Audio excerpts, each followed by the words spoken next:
Hello, magandang araw po sa inyong lahat mga ka-CLB. Anong mga oras po na napapanood niyo po itong video na to. Ayan, pauwi na po ako. Nakita niyo, inabot na po ako ng gabi. At ayun nga, papakita ko lang po sa inyo, awa ng Diyos, magsa-second cash out na naman po tayo dito sa CLB.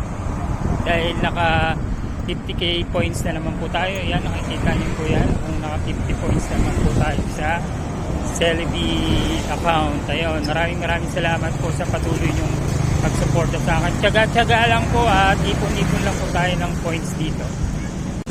So yun, after 2 months or nung December lang ako unang nakapag-cash withdraw dito sa CLB ng point. Naka 2-1.